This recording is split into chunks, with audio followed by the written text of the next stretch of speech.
You ever love someone so much it rewrites your concept of pain? I did. And he repaid that love by chaining me to a pipe in his basement. We were 17 when I first saw Jacob Monroe throw a punch. It wasn't even at Might, was at a guy who made a joke about my voice. Said I sounded like I'd rather sing love songs to a boy than throw a football. Jacob knocked him flat with one clean swing. The school suspended him for 3 days. I fell for him that afternoon. Back then, I was just Eli, the weird choir kid with too many journals and not enough friends. Jacob was the golden boy varsity everything.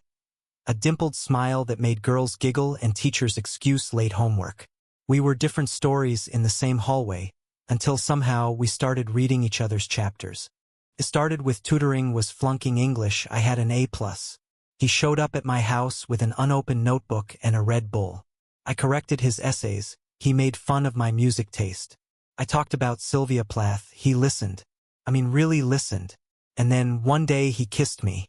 It was awkward and fast, in the space between 2 sentences and a half-eaten pizza. I didn't know if he meant it. He ran out before I could ask. But he came back. Again and again. Every night.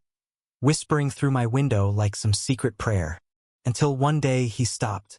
And I became the secret he buried. Summer in Oklahoma is humid and cruel.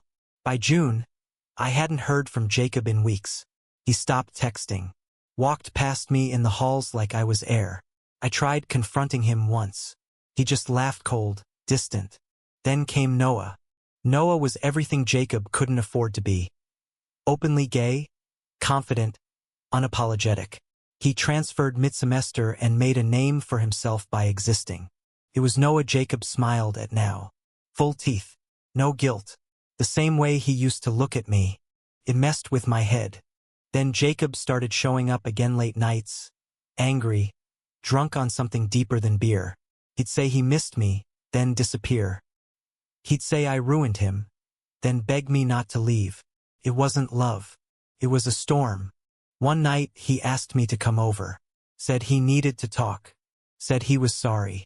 My heart full that it was believed him. He led me to the basement. There were ropes already tied to the chair. I can't lose him, he muttered, almost like a prayer. He saw your texts, Eli. He thinks there's still something. My mouth went dry. There is something. Jacob didn't answer. He just tied my wrists. You learn strange things when you're alone in the dark. Like how loud your own breath can be. Or how silence can taste like blood and regret. He kept me down there for 3 days. Said he needed time. Said if Noah found out I was crazy, he'd leave him alone. Said this was temporary. He fed me scraps. Left the light on for 10 minutes a night.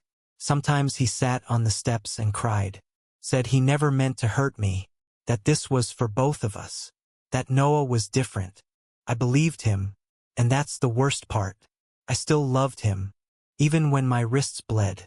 Even when I screamed until my throat cracked. Even when I realized he hadn't left the key nearby on purpose. On the 3rd day, I stopped asking why. I started writing again in my head. Stories he couldn't burn. I imagined us different out, happy, free. But by the 4th day, I knew I wasn't going to make it. So I wrote my goodbye in my mind. They found me because of the smell. Not Jacob. A neighbor. Called the police when they noticed he hadn't left the house. They found him upstairs, passed out drunk. I was barely breathing, dehydrated, broken ribs, a cut that had gotten infected. He didn't even fight it when they arrested him. The town whispered. My mother cried. I never gave an interview. Never told anyone what really happened, just said it was an accident. I didn't want to destroy him even then. But Jacob? He pled guilty. Said he snapped. That he thought I'd ruin things for him. Got 6 years for unlawful imprisonment. Out in 3. Last month he wrote me. Said he's in therapy now. That he thinks about me every day. That he still loves me.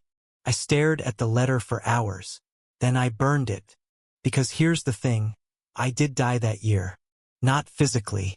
But something in me cracked quietly, cleanly. The part of me that thought love could excuse anything. That thought Jacob was the boy worth breaking for. Now, I sing again. I write. I sleep with the lights off. And sometimes, when it rains, I remember the sound of footsteps on those basement stairs. But I also remember surviving. And that's how I know. Love isn't supposed to feel like chains. It's supposed to set you free. Thank you for listening. Don't forget to like and subscribe to stay updated with the latest videos.